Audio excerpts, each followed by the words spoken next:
শাহবাগ ২০১৩ সালে এই জায়গাটা ছিল অলিখিত সংসদ। এখানে যা বলা হতো, যেই দাবি করা হতো, মুহূর্তেই তা পরিণত হতো আইনে।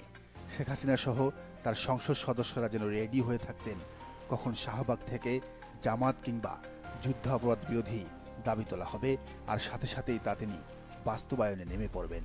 পৃথিবীতে এমন নজির আর হয়তো নেই যেখানে আন্তর্জাতিক ট্রাইব্যুনালের দেয়া রায় পরিবর্তন করা হয় কেবল একটি গোষ্ঠীর আন্দোলনের কারণে, তাও আবার সেটা সরাসরি সরকারি দল আর তাদের সমর্থক বামদের পরিকল্পিত মঞ্চায়নে, যেখানে সব ধরনের সুযোগ সুবিধা, এমনকি নিয়ম করে প্রতিদিন ৩ বেলা বিরিয়ানির প্যাকেট দেয়া হতো অংশগ্রহণকারীদের।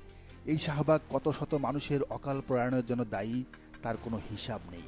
এই শাহবাগীরা শুধু যে কাদের মোল্লাকে ওপারে পাঠিয়েছে তা নয়, শাপলায় কয়েকশো মাদ্রাসার ছাত্র আর আলেমদের শহীদও করেছে।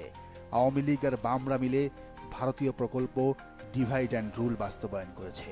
এখান থেকেই গোটা দেশ দুভাগে ভাগ করা হয়েছিল, মুক্তিযুদ্ধের পক্ষের তথা স্বাধীনতার পক্ষের আর স্বাধীনতার বিপক্ষের শক্তি।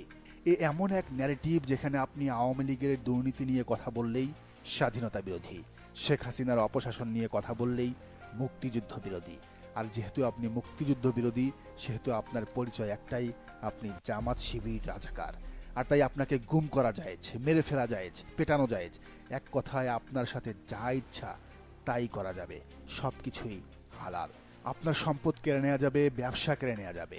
এর সবকিছুই হালাল করার জন্য যে নাটক মঞ্চটি বানানো হয়েছিল সেটাই হচ্ছে শাহবাগের গণজাগরণ মঞ্চ। তাই তো সে সময় আমার দেশ পত্রিকায় শিরোনাম হয়েছিল শাহবাগে ফেসিবাদের পতধ্বনি।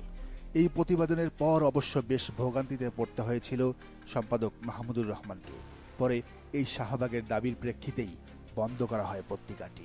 শুধু তাই নয়, শাহবাগের বিপরীতে গড়ে ওঠা শাপলার প্রকৃত ঘটনা উন্মোচনের কারণে বন্ধ করা হয়েছিল দিগন্ত আর ইসলামিক টিভিও। এই শাহবাগ শুধু মানুষ মারার বৈধতা দিয়েছে তা নয়, এরা আওয়ামী লীগকে বৈধতা দিয়েছিল লুটপাটেরও। এই শাহবাগীদের কারণেই সে সময় জামাতে ইসলামীর আর্থিক ভিত্তি হিসেবে পরিচিত দেশের সবচেয়ে ভালো ব্যাংক ইসলামী ব্যাংক দখলে নিয়েছিল এস আলম গ্রুপ। গ্রুপের মালিক এস আলমের সাথে মিলে শেখ হাসিনা আর তার বোন শেখ রেহানা আত্মসাৎ করেছে ১ লাখ কোটি টাকারও বেশি। সবল একটি ব্যাংক চুষে চুষে খেয়েছে জোকের মতো। শাহবাগের কারণে একে একে শহীদ হয়েছেন জামাতের শীর্ষ নেতা গোলাম আজম, নিজামী, মুজাহিদ, কাদের মোল্লা, মীর কাসেম আলী মিন্টু আর কামারুজ্জামানরা। জেলে ধুকে ধুকে মরেছেন আল্লামা দেলোয়ার হোসেন সাঈদী। কিন্তু মহান আল্লাহ একজনকে যেন ইচ্ছা করেই বাঁচিয়ে রেখেছিলেন। তাই তো ২০১৪ সালেই যার কবরে যাওয়ার কথা, সেই এটিএম আজহারুল ইসলাম বেঁচে আছেন ২০২৫-এও। এই ১১টা বছর তিনি কারাগারের অন্ধকার প্রকোষ্ঠে ছিলেন, কিন্তু বেঁচে আছেন, মরেননি।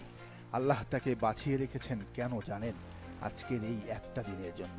২০২৫ সালের ২৮ মের এই দিনটা দুনিয়াবাসীকে দেখানোর জন্য, এটা প্রমাণ করতে যে শাহবাগ থেকে তোমরা সতে সাইদি তুই রাজাকার তুই রাজাকার, গতে গোলাম আজম তুই রাজাকার তুই রাজাকার, মতে মুজাহিদ তুই রাজাকার তুই রাজাকার, আতে আজহার তুই রাজাকার স্লোগান দিছ, সেই শাহবাগেই আমি একজনকে রাজকীয় সম্মান দেব।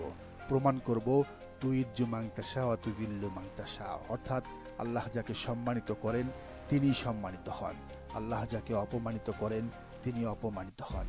এই আয়াতের মহত্ব।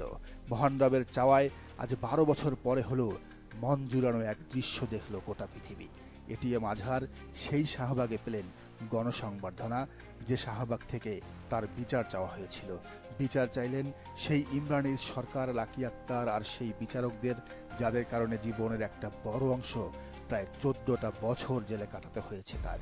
এই শাহবাগের স্লোগান উঠল, সাঈদীর বাংলায় বামদের ঠাঁই নাই, আজহারের বাংলায় স্বৈরাচারের ঠাঁই নাই।